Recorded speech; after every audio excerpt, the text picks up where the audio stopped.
General Keane, great to have you with us. It's interesting because we've talked a lot about a lot of these economic notes, and the president has made a lot of that. I want to read something from the Wall Street Journal talking about trying to gauge what's really going on in the North Korean economy as we go into this summit. The headline is "The New Look of North Korea's Economy. It's all capitalism there now." They're quoting someone there who is there on the ground.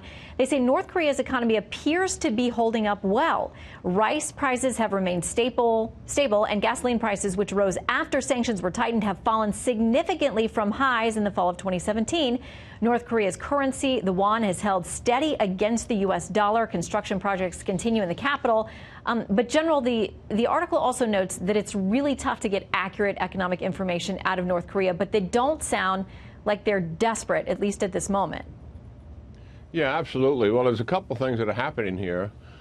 First of all, Kim Jong Un departed from his father and grandfather, and really he underscores the black market and entrepreneurship, where a person who's working in Korea is assigned a job by the state, but he pays the manager of that position some money under the table so he can go out and work his own enterprise. And there's a lot of that going on, tens of thousands of people doing that, and it's contributing to the growth of the economy. The other thing is that despite the fact that the United States still has the sanctions on, the truth is Russia has never complied with the UN resolution, so they've been continuously transferring products to North Korea, and particularly out at sea transferring oil to North Korea. And China, since Singapore, has opened up the aperture on sanctions, and they are also assisting the North Koreans in a way that they were not prior to Singapore. So these are all part of the development of that economy, and clearly it takes some of the pressure off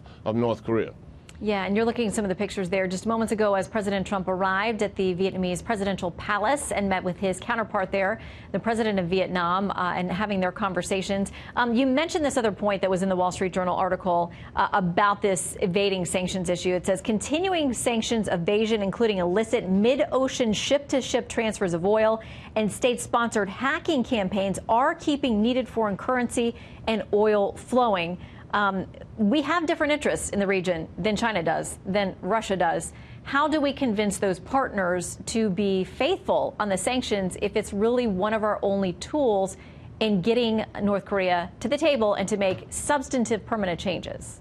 Well, I'm surprised that we don't put real pressure on Russia and expose them right from the beginning, because they have never complied with the UN resolution, and we clearly have satellites and other things that are taking pictures of what's taking place. Put it out there and let the UN Security Council, who voted for this resolution multiple times, see that one of its members is not in compliance. The second thing with China, maybe the elephant in the room with China may indeed be the trade talks that are taking place, and the fact we're getting closer to a deal with President Xi, and this sort of complicates the situation to put pressure on him. But I'm convinced that we need to keep the pressure on China as it pertains to North Korea and all the other issues that we're dealing with China.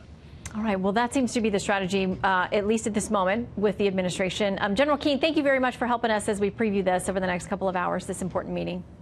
Yeah, good talking to Shannon.